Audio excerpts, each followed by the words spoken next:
Hello students. Previous video में आपने देखा था कि पोटेंशियोमीटर एक्चुअली है क्या चीज, है ना। पोटेंशियोमीटर कैसा, उसका प्रिंसिपल क्या है।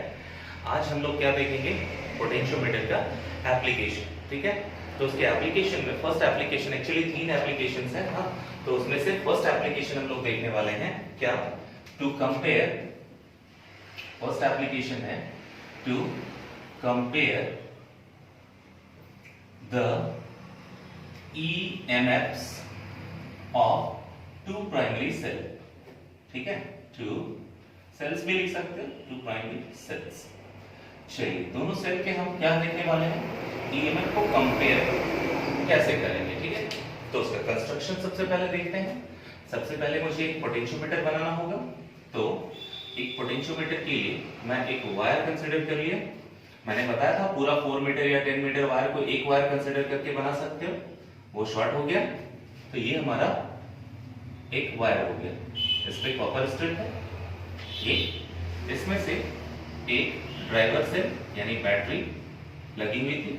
ठीक है, अब इसके साथ यहां पर एक एमीटर लगा हुआ था और यहां एक रियोस्टैट लगा हुआ था। रियोस्टैट को एक्चुअली RH से डिनोट करते हैं और ये की हो गया। ठीक, अब इसमें क्या है कि मुझे एक सेल इसमें लगाना है। हालांकि आपके पास यहां एक क्या है, मीटर स्केल लगा हुआ है, एक मीटर स्केल आपके पास लगा हुआ है ना। तो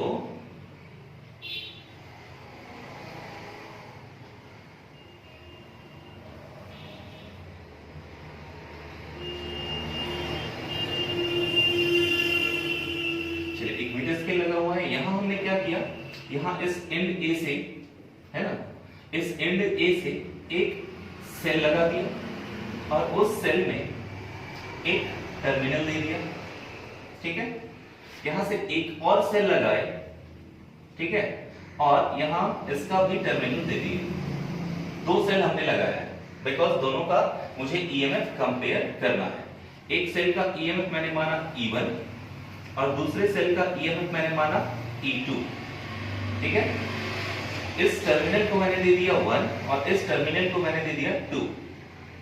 अब क्या है, एक स्विच लगाए जिसको S नाम दे रहे हैं, और इस स्विच से एक रेजिस्टेंस बॉक्स कनेक्टेड है। रेजिस्टेंस बॉक्स कनेक्टेड है और यहां से एक गैल्वेनोमीटर कनेक्शन है और गैल्वेनोमीटर से यहां एक जॉकी ले जा करके, है ना, इस तरह से सेट कर दिए। वही जॉकी क्या करेगा, बैलेंस पॉइंट या नल पॉइंट ढूंढेगा, है ना। ठीक है, ये जॉकी जे। चलिए, अब इसमें करते क्या है, ये हमारा कंस्ट्रक्शन हुआ। फिर से बता रहे कंस्ट्रक्शन, इसमें एक बैटरी, एक एमीटर, एक रियोस्टैट, तीनों सीरीज में हो गया, एक की के साथ कनेक्शन कर दिए। ये हमारा यूनिफॉर्म वायर है मैग्नेट या कांस्टेंट टेम्पर। इसमें क्या किया, एक सेल लगाए जिसका EMF E1 है, एक और सेल लगाए EMF E2 है। दोनों का 2 टर्मिनल 1 और 2 और एक स्विच S माने हैं, एक रेजिस्टेंस बॉक्स लगाए हैं, एक गैल्वेनोमीटर लगा करके जॉकी कनेक्ट कर दी है। ठीक है, सबसे पहले टू चेक कनेक्शन, क्योंकि आप जब एक्सपेरिमेंट करोगे तो सबसे पहला काम यही करना होगा आपको, वरना आपका रिजल्ट गड़बड़ हो सकता है।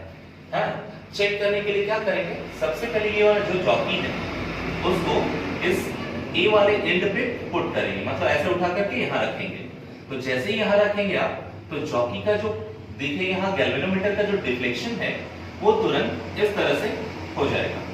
ठीक है, और यही जॉकी को यहां से उठा करके फिर अगर इस एंड बी पर रखेंगे तो यहां का कनेक्शन जॉकी का देखो कि ऐसे चला गया। तो क्या देख रहे हो कि जॉकी का कनेक्शन एक बार इधर एक बार उधर, मतलब दोनों अपोजिट साइड हो सकता है, इधर इधर, यानी दोनों, एक अगर एक इधर जा रहा है दूसरा इधर, अगर एक इधर जा रहा है तो दूसरा उधर, है ना। तो दोनों कंडीशन में ये एक दूसरे से अगर अपोजिट डिफ्लेक्शन शो करेगा तब हम कहेंगे ये हमारा कनेक्शन सही है। हाँ, अगर ये कनेक्शन एक ही साइड डिफ्लेक्ट होगा तो समझ जाइएगा कि आपके कनेक्शन में कहीं एरर है। ठीक है, तो कनेक्शन चेक करने के लिए क्या करेंगे, यहां इस एंड पर जॉकी को रखेंगे, एक डिफ्लेक्शन इधर या इधर शो करेगा, तो यहाँ बी पर रखेंगे तो दूसरे साइड ही शो करना चाहिए। अगर एक इधर है तो दूसरा उधर, एक इधर है तो दूसरा इधर, तो दोनों अपोजिट साइड अगर शो करेगा डिफ्लेक्शन तो हम कहेंगे ये कनेक्शन सही है। अब क्या करते हैं, इस सबसे पहले कनेक्शन को समझ गए, अब क्या करेंगे, चेक कनेक्शन करने के बाद इसका वर्किंग देख लेते हैं। वर्किंग क्या होता है, वर्किंग में क्या करेंगे, सबसे पहले इस स्विच को ऑन कर देंगे और ऑन करने के बाद इस स्विच 1 को ऑन करेंगे। ठीक है, जैसे ही स्विच 1 को ऑन कर दिए तो आप क्या देखेंगे कि ये वाला जो EMF E2 है वो सर्किट से आउट हो गया और ये सर्किट में आ गया, मतलब अब इससे करंट फ्लो होगा। ठीक है, अब क्या करते हैं, इस जॉकी को इस पूरे वायर में लगा करके कभी यहां कभी यहां कभी यहां एक नल पॉइंट ढूंढते हैं। नल पॉइंट होता क्या है पहले से जानते हैं आप, नल पॉइंट जहां पर गैल्वेनोमीटर शो करता है नल डिफ्लेक्शन।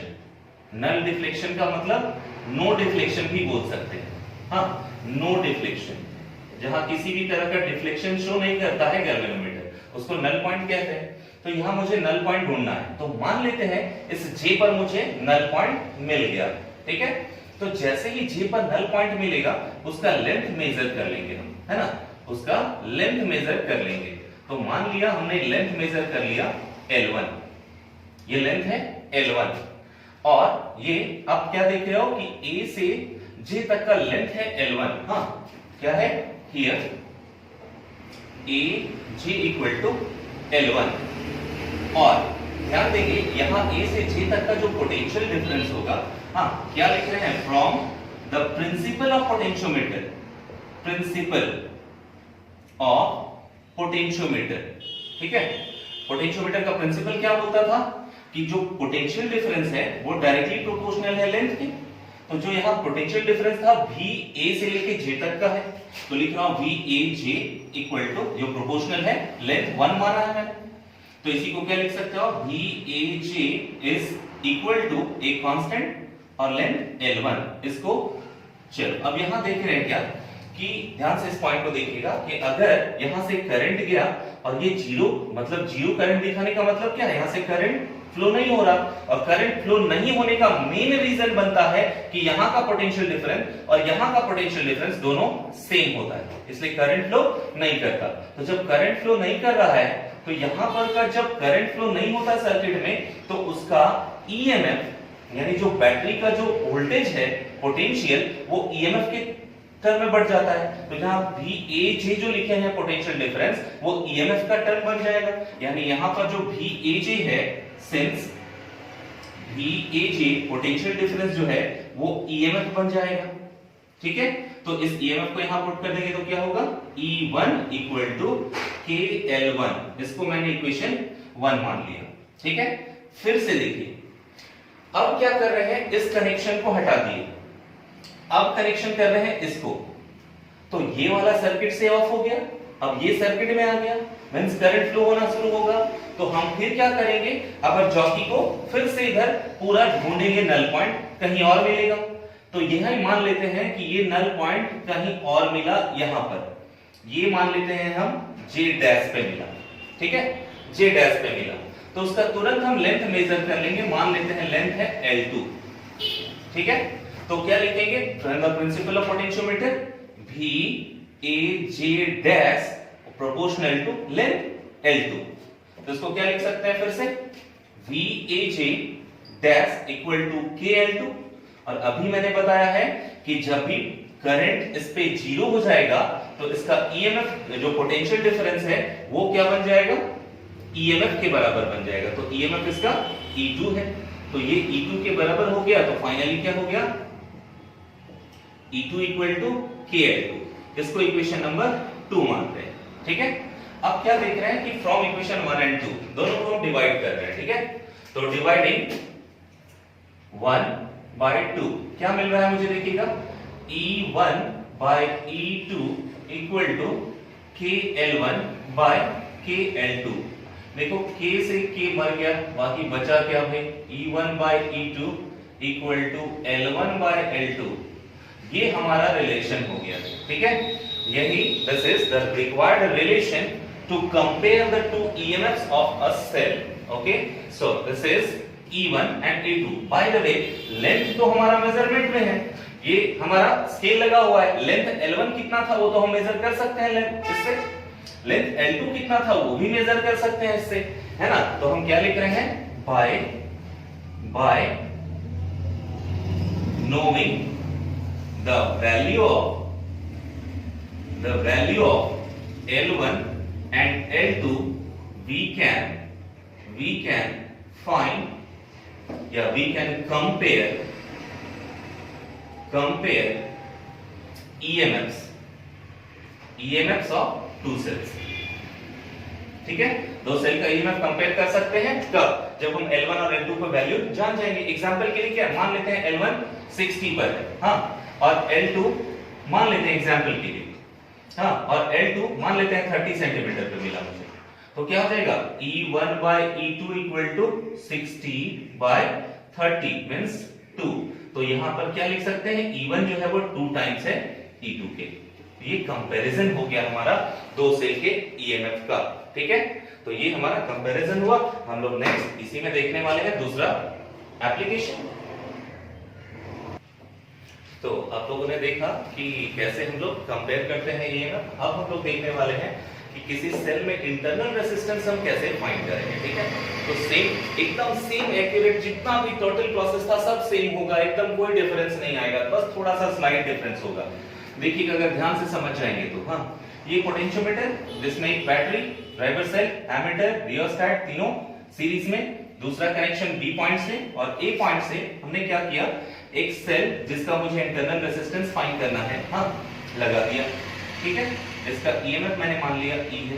ठीक है, अब यहां से जो सेल का कनेक्शन था उसमें से एक गैल्वेनोमीटर लगा दिया और गैल्वेनोमीटर लगाने से एक जॉकी कनेक्ट कर दिए। ठीक है जी, क्लियर है। अब जो यहां से कनेक्शन मुझे मिल गया है, ठीक है, उस कनेक्शन से क्या कर रहे हैं ध्यान से देखिएगा, यहां थोड़ा सा डिफरेंस आएगा। क्या है, एक रेजिस्टेंस बॉक्स हम यहां रखें, ठीक है, और इसको एक और सेल के साथ कनेक्ट कर दिए, एक और की लगा दिए यहां पर, और की लगाने के बाद यहां से कनेक्शन दे दिए। ठीक है, तो की अभी मैंने ऑफ रखा है, इस की को K1 मान लिया और इस की को मैंने K2 मान लिया। इसको रेजिस्टेंस बॉक्स को R से डिनोट कर रहे हैं। ठीक है, चलिए इसमें क्या है ध्यान से सुनिएगा, फिर से वही कनेक्शन चेक करने का तरीका। A पॉइंट पे जॉकी को रखेंगे तो डिफ्लेक्शन एक साइड, अगर B पॉइंट पे रखेंगे डिफ्लेक्शन अपोजिट साइड, तो इसका मतलब हमारा कनेक्शन सही है ना। अब वर्किंग देखेंगे, हाँ, इसका वर्किंग हम लोग देखने वाले हैं। तो वर्किंग में सबसे पहले का काम क्या है कि K1 को ऑन कर देना। तो जैसे ही की K1 को ऑन किया हमने, तो यहां आप क्या देखोगे कि पूरे सर्किट में करंट फ्लो करना शुरू कर गया, और करंट जब फ्लो करना शुरू कर गया तो यहां क्या आप देख रहे हो कि ये वाला की K2 ऑफ है, इसका मतलब यहां से करंट नहीं जा रहा है।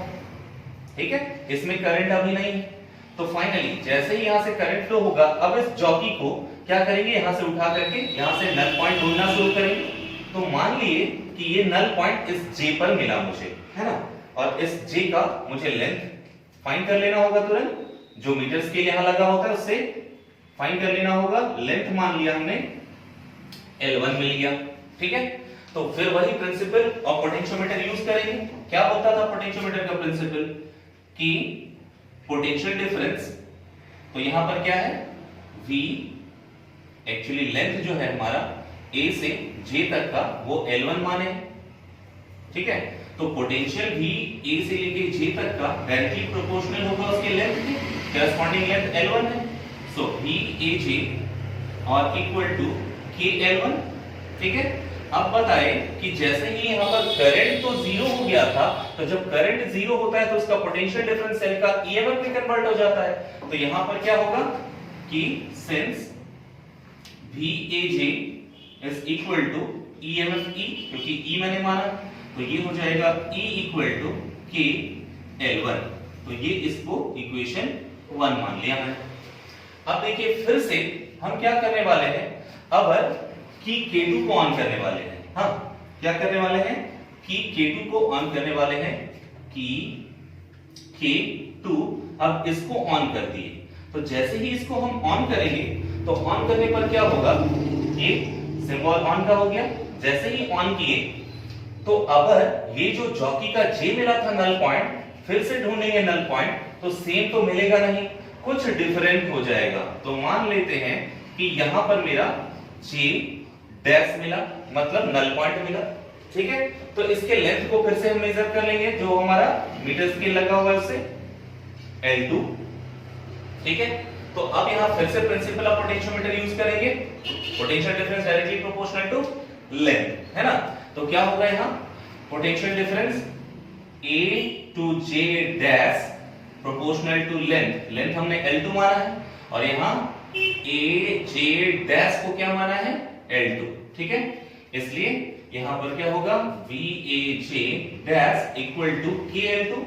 यहां ध्यान से देखेंगे कि जो करंट था इसमें शुरू में तो फ्लो नहीं कर रहा था, इसलिए इसका सर्किट को EMF मान लिए थे पोटेंशियल डिफरेंस को।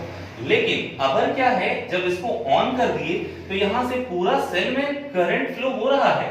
तो अब इस सेल का जो EMF है वो टर्मिनल पोटेंशियल डिफरेंस में कन्वर्ट हो जाएगा। सो फाइनली यहां क्या लिखेंगे, since VAJ dash equal to जो EMF था अब इसका potential difference terminal potential difference में कन्वर्ट हो जा रहा है, मान लेते हैं V। ठीक है, तो हमारे पास क्या हो जाएगा V is equal to KL2। इसको इक्वेशन नंबर 2 मान लिए, एकदम सिमिलर है ना। चलो इक्वेशन 1 और 2 को डिवाइड कर रहे हैं, इक्वेशन 1 बाय 2 तो क्या मिलेगा, ध्यान से देखिए E बाय LHS क्या है उसका V और इक्वल टू, है ना, क्या हो जाएगा KL1 बाय KL2, K खत्म, क्या बच गया E by V equal to L1 by L2। अब देखो एक रिलेशन मैं मान लेता हूं इसको, इक्वेशन नंबर 3। हम लोग इंटरनल रेजिस्टेंस का फॉर्मूला जानते हैं। ठीक है, इंटरनल रेजिस्टेंस का फॉर्मूला हम लोगों ने पहले भी पढ़ा है। ठीक है, इंटरनल रेजिस्टेंस क्या होता था भाई, R equal to V minus 1 into R था। तो यहां क्या हो जाएगा, E बाई V माइनस 1 की जगह पर E बाई V के प्लेस पे क्या हो गया, L1 बाई L2 हो गया। तो इसके प्लेस पे मैं लिखने वाला हूं L1 बाई L2 माइनस 1। ठीक है, तो ये फॉर्मूला हो गया। और इसको क्या लिख सकते हो, अगर आप एलसीएम लेना चाहते हो तो L1 minus L2 by L2 into R।